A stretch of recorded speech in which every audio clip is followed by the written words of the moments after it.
Students, I am Shomiran Dotto and you are following my video classes, YouTube video classes. आज का matter होगा 6 semester का holding company. उस मामले में हम लोग लास्ट वीडियोस में भी काफ़ी सारा बात किया था होल्डिंग कंपनी के बारे में कि who is holding company, that company who holds 50% या more than that shares of any other company will be considered as holding company of that particular company which the shares for which is holding. And जिस company का वो share hold कर रहा है उसको उसका बाकी जो शेयर होल्डर को माइनॉरिटी शेयर बोला जाएगा या उस कंपनी को सब्सिडियरी कंपनी बोला जाएगा। इस सिचुएशन में हम लोग क्या करते हुए देखा है, लास्ट वीडियोस में हम लोग क्या देखा था कि एक मैंडेटरी होता है होल्डिंग कंपनी के लिए कि according to the companies act 2013 they have to consolidate their financial statement या consolidate their balance sheet of their company as well as with the subsidiary company. और ये मैंडेटरी ये करना ही पड़ेगा since they are the holding company. और ये करने के लिए हम लोग 4 स्टेप्स फॉलो करते थे। हम लोग देखे थे कि एनालिसिस ऑफ प्रॉफिट, फिर कॉस्ट ऑफ कंट्रोल, फिर consolidated reserves and surplus and minority interest, जिसमें एनालिसिस ऑफ प्रॉफिट में हम लोग एंटायरली क्या किस प्रॉफिट को लेके किसका प्रॉफिट को लेके विचार करते थे, सिर्फ सब्सिडियरी कंपनी का प्रॉफिट को लेके विचार करते थे, वो भी प्री एक्विजिशन डेट के पहले का कितना प्रॉफिट है उसको प्री कंसीडर करते थे और एक्विजिशन डेट के बाद का जो प्रॉफिट है उसको पोस्ट कंसीडर करते थे। ये एक पहला मैटर था एनालिसिस ऑफ प्रॉफिट में। और दूसरा मैटर था एनालिसिस ऑफ प्रॉफिट में रिवैल्यूएशन ऑफ एसेट्स एंड उसके चलते कुछ डेप्रिसिएशन, इसको भी हम लोग कंसीडर करते थे। हम लोग ये देख चुके हैं, हम लोग डिस्कस कर चुके हैं कि कोई भी revaluation of assets will be given effect in the pre profit and उस रिवैल्यूएशन के चलते अगर कोई भी डेप्रिसिएशन होगा तो that will be given effect in the post profit. ये करने के बाद हम लोग नेक्स्ट मूव करते थे कॉस्ट ऑफ कंट्रोल में। कॉस्ट ऑफ कंट्रोल में हम लोग क्या देखते थे, कॉस्ट ऑफ कंट्रोल में हम लोग ये देखते थे कि एक होल्डिंग कंपनी कितना रुपया दे के इन्वेस्ट किया और बदले में उस इन्वेस्टमेंट के बदले में उसको क्या क्या मिला। तो इन द प्रोसेस गुडविल या कैपिटल रिजर्व जनरेट होते हुए देखे थे हम लोग। उसके बाद जो थर्ड मेथड जो थर्ड प्रोसीजर होता था वो होता था consolidated PL and general reserve, जिसमें होल्डिंग कंपनी अपना प्रॉफिट और अपना जनरल रिजर्व को लेके डिस्कस करेंगे और साथ ही साथ होल्डिंग कंपनी को जो भी पोस्ट प्रॉफिट मिलेगा सब्सिडियरी कंपनी से उसको भी हम लोग इधर कंसिडर करते हुए देखेंगे ये कंसोलिडेटेड रिजर्व्स एंड सरप्लस में। और एक चीज़ है, इधर हम लोग क्या करते थे, इधर हम लोग अनरियलाइज प्रॉफिट, अगर कुछ स्टॉक रह गया बिजनेस में जो बिक्री नहीं हुआ तो उसमें अगर कुछ अनरियलाइज प्रॉफिट है तो उसको भी हम लोग इधर कंसोलिडेटेड पीएल से लेस कर देंगे। और लास्टली हम लोग क्या देखेंगे, माइनॉरिटी इंटरेस्ट में हम लोग क्या देखेंगे कि जो लेफ्ट ओवर शेयर्स है जो होल्डिंग कंपनी ने होल्ड नहीं किया है, बाद बाकी शेयर्स उन लोगों का क्या क्लेम है, माइनॉरिटी लोगों का क्या क्लेम है, तो उसको हम लोग देखेंगे। तो ये चारों मेथड के बाद हम लोग अल्टीमेटली कंसोलिडेटेड बैलेंस शीट बनाते थे। तो आज हम लोग कुछ और डिफरेंट टाइप ऑफ सम करेंगे, डिफरेंट टेक्निक वाला सम करेंगे, जिसमें हम लोग देखेंगे कि acquisition middle of the year में हो रहा है। ये एक वेरी इंटरेस्टिंग मैटर है। हम लोग लास्ट वीडियोस में क्या देखा था कि एक्विजिशन 1 तारीख को हो रहा था, इसलिए 1 तारीख का जो भी बैलेंस था या 1 तारीख के पहले का जो भी बैलेंस था उसको हम लोग प्री कंसिडर कर रहे थे इन एनालिसिस ऑफ प्रॉफिट। बट हम लोग अभी जो सम करेंगे उसमें हम लोग क्या देखेंगे, मिडिल ऑफ द ईयर में एक्विजिशन होते हुए। तो मिडिल ऑफ द ईयर में एक्विजिशन होने के लिए क्या होगा, एक बार हम दिखाएंगे डायग्राम ड्रॉ करके कि कैसे हम लोग प्रॉफिट को प्री और पोस्ट में विचार करेंगे। उसके लिए आप लोगों को चलना पड़ेगा कॉपी में, उधर दिखाएंगे हम। सम नंबर 1 जो दिख रहा है आप लोगों को इसमें आपका स्क्रीन में वही होगा अभी का सम जो देखिए 31 मार्च 97 का क्लोजिंग बैलेंस शीट दिया हुआ है और एक्विजिशन प्रॉफिट और लॉस ओपनिंग डेट का दिया हुआ है 30,000, वेयर एज जनरल रिजर्व का remain unchanged at the date. मतलब ये जो जनरल रिजर्व रिमेन अनचेंज्ड मतलब क्या है, ये जो जनरल रिजर्व ऑलरेडी है सब्सिडियरी कंपनी, इधर कौन सब्सिडियरी है, H is the holding company, S is the subsidiary company. देखिए इधर लिखा हुआ है H limited acquired 80% shares of S limited. मतलब एस लिमिटेड का जितना भी शेयर है 20,000 शेयर्स या 2 लाख रुपीज़ का शेयर्स, उसमें से 80% कौन होल्ड कर रहे हैं, एच होल्ड कर रहे हैं, बोल दिया इधर ऑन 1 अक्टूबर। बात का बात है, पहले हम ये देख ले कि जनरल रिजर्व रिमेन अनचेंज का मतलब क्या है, जो जनरल रिजर्व है ऑलरेडी 80,000 यही ओपनिंग बैलेंस था, साल भर में कुछ चेंजेस नहीं हुआ, मतलब हम लोग इसको प्री मानेंगे क्योंकि 1 तारीख का ये बैलेंस था।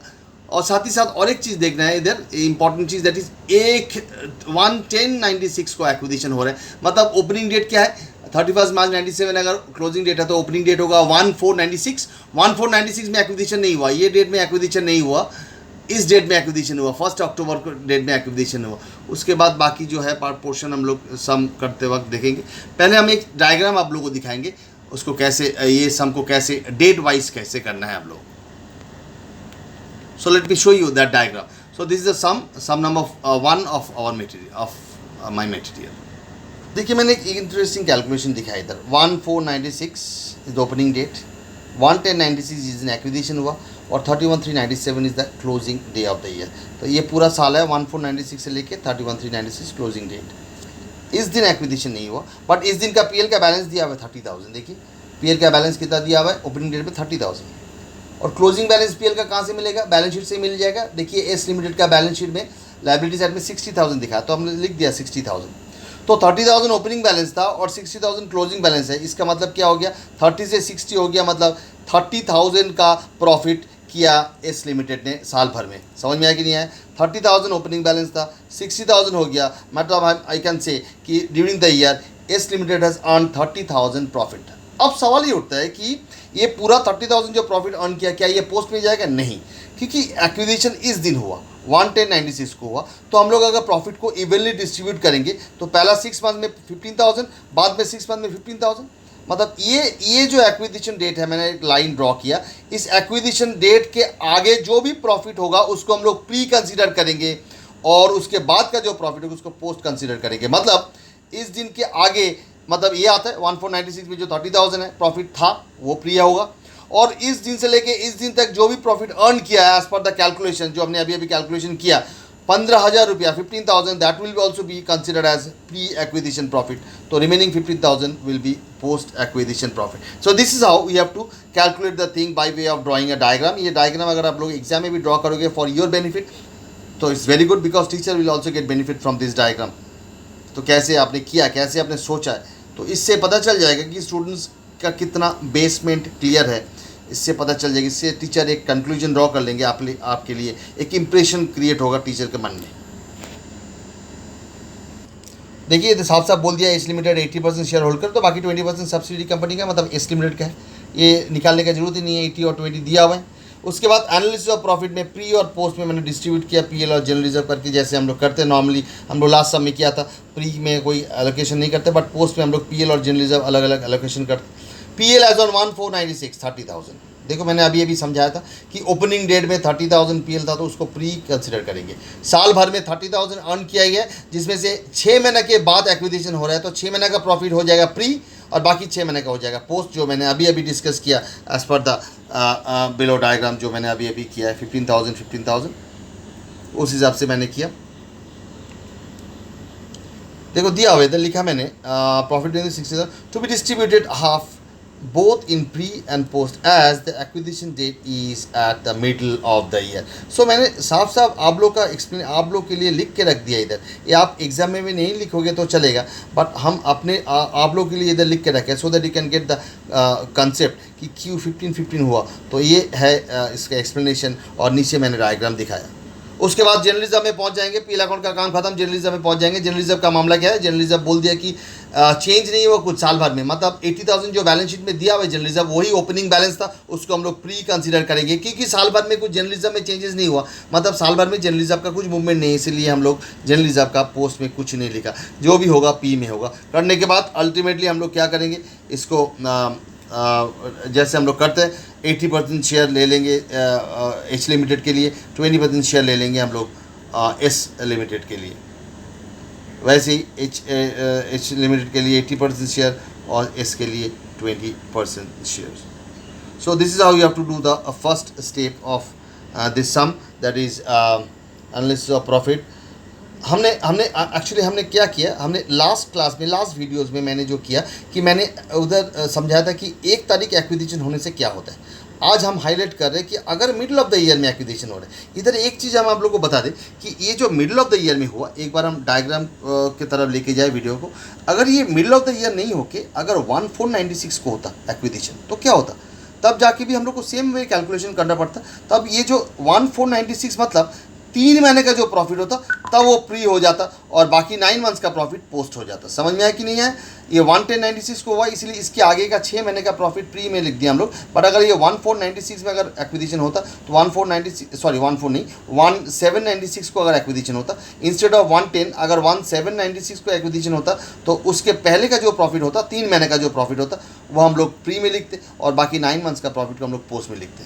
बाई चांस अगर 110 नहीं हो के अगर 1197 में एक्विजिशन होता तो 1197 मतलब आफ्टर दिस 9 मंथ्स, तो 9 मंथ्स का जो प्रॉफिट होता है वो प्री में जाता, और उस एक्विजिशन के बाद का जो प्रॉफिट होता है उसको पोस्ट में लिखते हम लोग. So this is how you have to calculate the profit या general reserve when the acquisition date is not the opening date but any other date other than the opening date. तो इसीलिए ये video important है. और last video के साथ compare करते हुए देखेंगे कि लास्ट वीडियो में हम लोग देखा था कि 1 तारीख को अगर एक्विजिशन होता है तो क्या होता है, ये सब में हम लोग देखेंगे कि अगर मिडिल ऑफ द ईयर में एक्विजिशन होगा तो क्या होगा. So this is the first part, analysis of profit. This is the first part of the sum. We'll move on to our next important steps, that is cost of control. Cost of control में हम लोग क्या विचार करते हैं, मैंने अभी अभी समझा कि कितना रुपया देके इन्वेस्ट किया था ये सब्सिडी होल्डिंग कंपनी. इधर साफ साफ दिख रहा है सम नंबर 1 में 3,40,000 रुपीज़ दे के इन्वेस्ट किया है. ये साफ साफ एडजस्टमेंट में भी दिया हुआ है, एडजस्टमेंट नंबर 2 में, और बैलेंस शीट में भी दिया हुआ है 3,40,000. तो एडजस्टमेंट में दिया हुआ है, मतलब ये साफ हो गया कि होल्डिंग कंपनी ने 3,40,000 दे के ये 80% शेयर खरीदा था. ये 80% शेयर किसका, इसका कितना शेयर था, 20,000 शेयर था. उसका 80% मतलब कितना होता है, 16,000 शेयर. तो 16,000 शेयर एस का खरीदा था H with a price of 3,40,000. बदले में उसको क्या क्या मिला, face value of equity shares. अभी मैंने बताया 16,000 शेयर, उसका फेस वैल्यू कितना होगा, 1,60,000. 16,000 इंटू 10. और साथ ही साथ प्री एक्विजिशन प्रॉफिट. अभी हमने जो एनालिसिस ऑफ प्रॉफिट में प्री प्रॉफिट का जो होल्डिंग कंपनी का शेयर था उसको भी मैंने इधर कंसीडर कर लिया. तो वो वर्किंग को एक बार चला के देख लीजिएगा. आई will show you the thing how I have derive this 1 lakh. Okay, देखिए इधर जो 1,25,000 आया था उसमें से 80% शेयर किसका था, एच लिमिटेड का था प्री एक्विजिशन में, और पोस्ट पीएल का 12,000 शेयर था 80%, मतलब 15,000 का 80%. तो ऐसे करके मैंने वो डिराइव किया 1 लाख, जो हमने कॉस्ट ऑफ कंट्रोल में लेना पड़ेगा. तो एक बार देखते हैं कॉस्ट ऑफ कंट्रोल.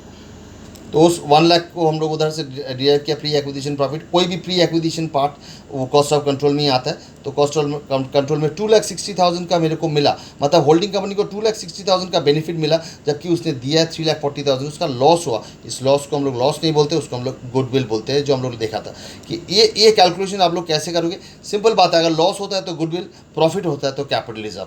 और एक बार रिपीट करें, एस लिमिटेड ने 3,40,000 दे के इन्वेस्ट किया, बदले में उसको ये दोनों चीज़ मिला. तो ये दोनों चीज़ मिला के 2,60,000 होता है. तो आउट ऑफ इतना दिया है और बदले में इतना मिला, तो कंपनी का लॉस हुआ, होल्डिंग कंपनी का लॉस हुआ. इस लॉस को हम लोग गुडविल बोल के रिप्रेजेंट करेंगे.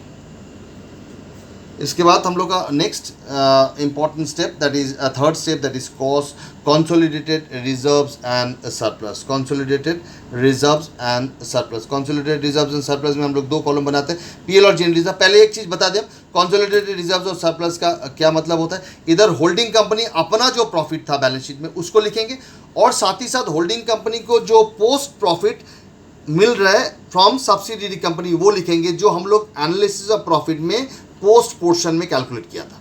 I repeat, consolidated reserves and surplus में क्या किया जाएगा, होल्डिंग कंपनी अपना प्रॉफिट को लिखेंगे. तो पहले देख लेते हैं अपना प्रॉफिट कैसे लिखा. देखो, पीएल अकाउंट का बैलेंस था 1 लाख, होल्डिंग कंपनी का देखिए कॉलम, और जनरल रिजर्व का बैलेंस था 3,40,000 लिख दिया. तो मैंने क्या बताया अभी कंसोलिडेटेड रिजर्व्स एंड सरप्लस में होल्डिंग कंपनी अपना प्रॉफिट और अपना रिजर्व को पहले लिखेंगे. तो मैंने लिख दिया था. उसके बाद वो क्या लिखेंगे, उसको जो भी पोस्ट प्रॉफिट मिल रहा है फ्रॉम सब्सिडियरी कंपनी, वो कैसे पता चलेगा, वो एनालिसिस ऑफ प्रॉफिट में से जो पोस्ट पीएल और पोस्ट जनरल रिजर्व है उसमें से 80% हम लोग जो कैलकुलेट किया था, वो देखिए 12,000 कैलकुलेट किया हुआ है उधर.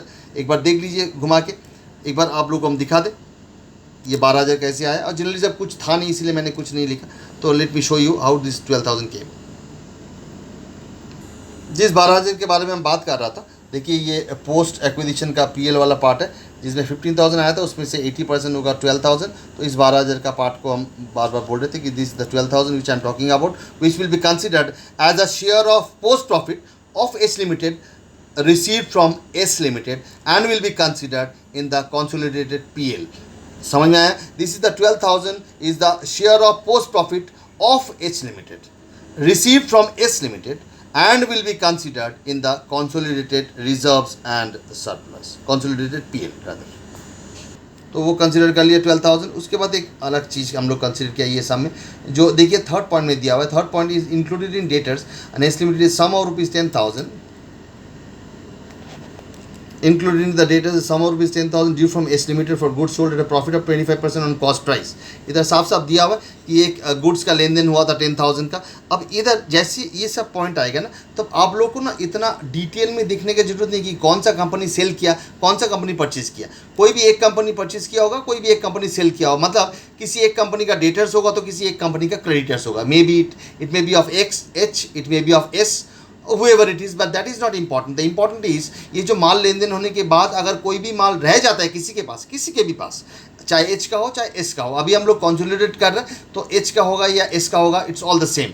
अगर किसी के पास भी माल रह जाता है और अगर उसमें अनरियलाइज प्रॉफिट कुछ रह जाता है तो उस अनरियलाइज प्रॉफिट को कंसिडर करना पड़ेगा, और unrealise profit is been deducted from the PL account. कैसे पता चलेगा? देखिए दिया हुआ है, good sold at a profit of 25% on cost price. तो कॉस्ट प्राइस ऑफ 25%, तो उसमें से half goods is been left over. तो देखिए half goods is been left over,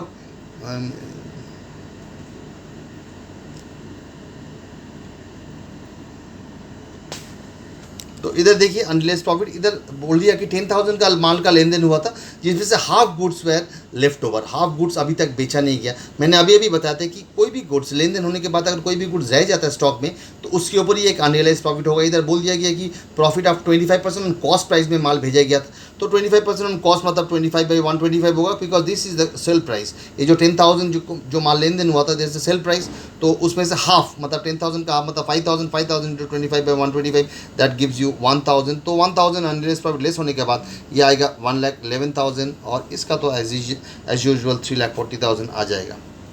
उसके बाद हम लोग माइनॉरिटी इंटरेस्ट में आएंगे। माइनॉरिटी इंटरेस्ट के बारे में हमने बताया था कि what is minority interest.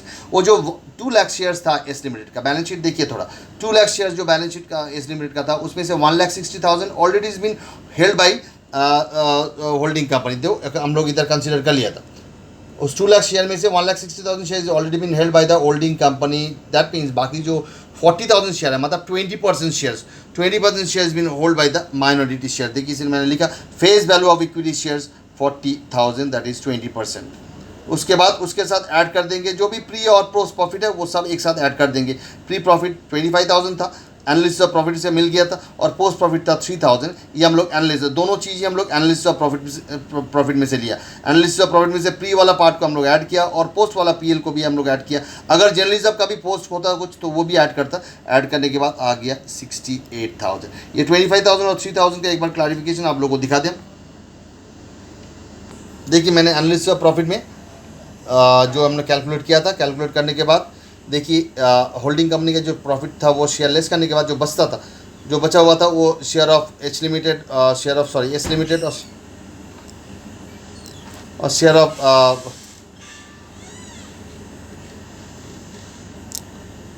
S limited 25,000 था, शेयर ऑफ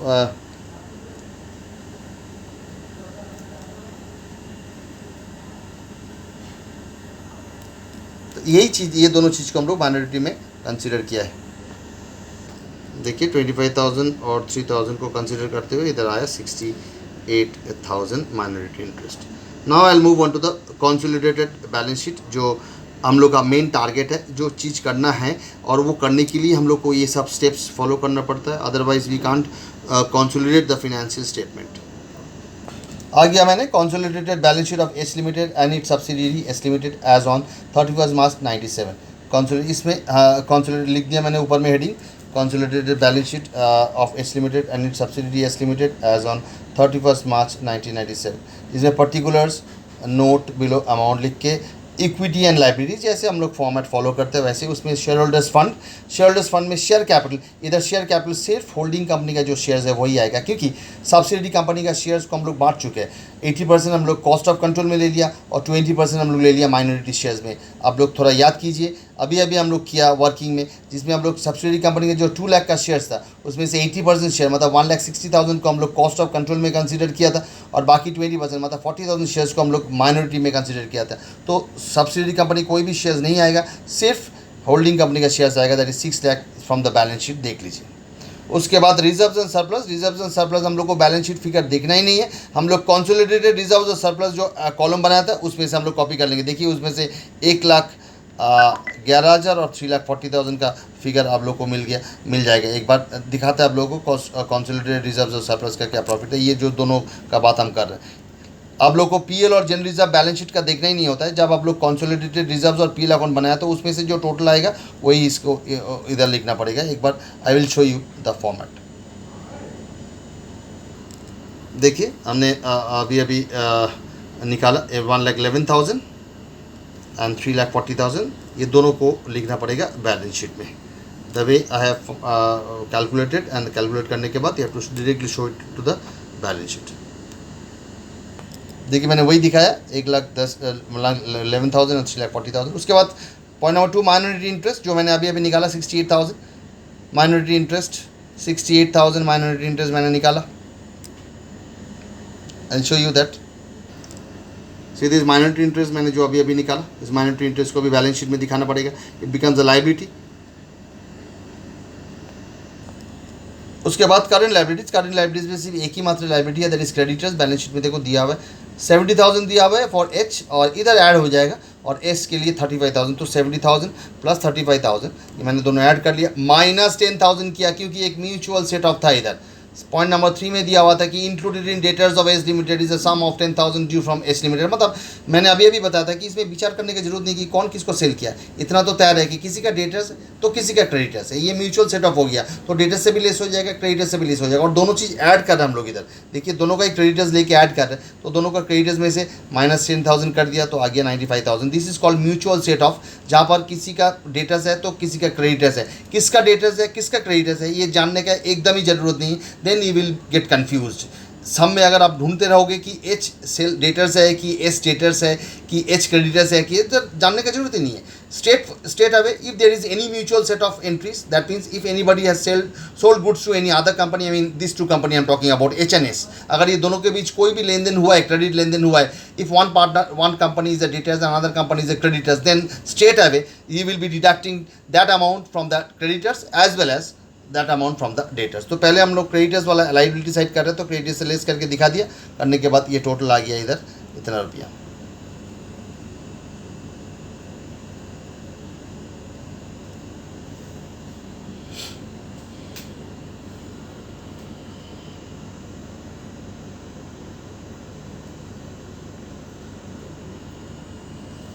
इसके बाद हम लोग आएंगे नॉन करंट एसेट्स। एसेट्स वाला पार्ट में नॉन करंट एसेट्स का प्रॉपर्टी प्लांट एंड इक्विपमेंट वाला पार्ट है, जिसमें टेंजेबल एसेट्स होगा। टेंजेबल एसेट्स में दो दिया हुआ है, एक मशीनरी और एक फर्नीचर।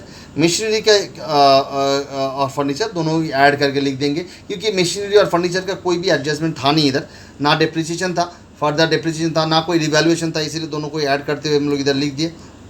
उसके बाद इंटेंजिबल एसेट्स लिखना होगा। गुडविल जो जनरेट हुआ था 80,000, कॉस्ट ऑफ कंट्रोल करने कैलकुलेट करने के टाइम हम लोग का ये 80,000 का जनरेशन हुआ था। एक बार दिखा दे आप लोगों को।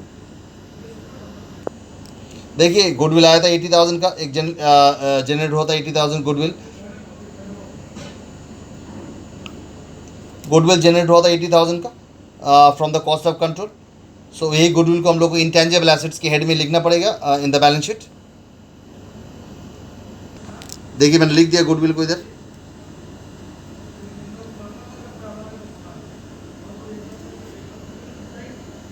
उसके बाद करंट एसेट्स में देखो डेटर्स। करंट एसेट्स में क्या क्या है, stock, debtors, cash at bank है। तो पहले डेटर्स लिखा मैंने, डेटर्स में सेम थिंग मैंने फॉलो किया, ऐड किया दोनों फिगर, और उसके बाद 10,000 लेस कर दिया। देखिए लिख दिया इधर 70,000। स्टॉक को भी हम लोग दोनों स्टॉक ऐड किया। स्टॉक था तुम्हारा 1,80,000, 1,20,000, 3 लाख, दोनों को ऐड किया, और उसमें से अनरियलाइज प्रॉफिट स्टॉक था कुछ 1,000, उसको लेस कर दिया। तो 3 लाख में से 1 लाख लेस किया तो 2,99,000 आ गया। ध्यान से देखिए इधर थोड़ा, पहले डेटर्स को ऐड किया, उसमें से म्यूचुअल सेटअप का जो 10,000 था उसको लेस कर दिया। उसके बाद स्टॉक दोनों का ऐड किया, 1,20,000 और 1,80,000 करने के बाद अनरियलाइज प्रॉफिट था 1,000, उसको हम लोग लेस कर दिया। Cash at bank, state away हम लोग ऐड कर दिया, करने के बाद टोटल बैलेंसेस आ गया। So this is how you have to consolidate the balance sheet. This is how you have to draw the balance sheet, consolidated balance sheet. एक बार balance sheet का पूरा चित्र एक बार दिखा दे आप लोगों को शुरू से।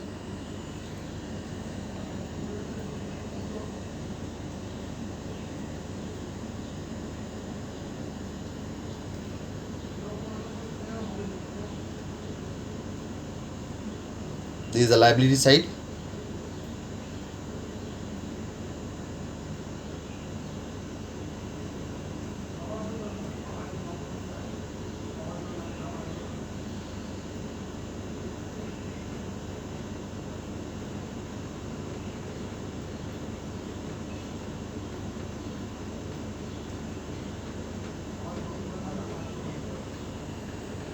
and this is the asset side.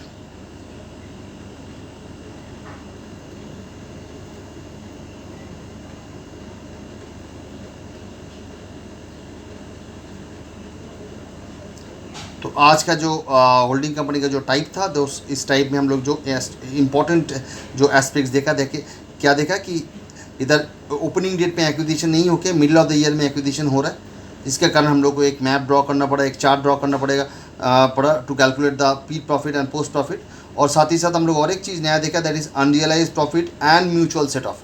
तो दिस आर द थिंग्स ना, ये हर एक सम में हम लोग कुछ नया आइटम्स को हम लोग सीखते जा रहे हैं, और इस आइटम को गौर करना, क्योंकि सम में कोई भी एक छोटा सा आइटम आ जाएगा तो आप लोग के लिए प्रॉब्लम हो जाएगा। तो this are the common items which usually comes in the holding company sums which I am highlighting.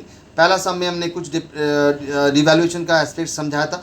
Second, आज का वीडियोस में हमने ये समझाया कि अगर एक्विजिशन डेट ओपनिंग डेट नहीं हो के अगर मिडिल ऑफ द ईयर होता है तो क्या होता है। उसके बाद हमने क्या बताया, उसके बाद मैंने ये देखा कि अगर कोई भी कंपनी किसी और कंपनी को, मतलब एच और एस में से अगर लेन देन हुआ है कुछ माल का, डेटर्स क्रेडिटर्स है तो डेटर्स क्रेडिटर्स दोनों में से लेस हो जाएगा वो अमाउंट। और हम लोग ये भी देखा, ये पॉइंट वेरी इंपॉर्टेंट है, जब कोई भी पार्टी मतलब एच और एस के बीच कोई लेन देन होगा, हम लोग को तब जानने की जरूरत नहीं पड़ेगा who is the seller and who is the purchaser. तब हम लोग स्ट्रेट अवे क्या करेंगे, उतना माल को हम लोग डेटर्स क्रेडिटर्स में से लेस कर देंगे। और अगर उसमें से कोई भी माल किसी के पास भी रह गया, किसके पास रह रहा है दैट इज़ नॉट इंपॉर्टेंट, अगर किसी के पास भी रह गया वो माल, तो उसमें से एक अनरियलाइज प्रॉफिट हम लोग ये करेंगे, कैलकुलेट करेंगे, और उसका जैसे हम लोग ट्रीटमेंट देखा वैसे हम लोग कर देंगे। So this is where I am talking about the map. अगर मिडिल ऑफ द ईयर में एक्विजिशन होता है तो this is how you have to draw the map and to allocate the profit among the pre and post। तो आज के लिए इतना ही काफ़ी है। आज के लिए आप लोग ये सम को फॉलो कीजिए, सम कंसेप्ट को फॉलो कीजिए।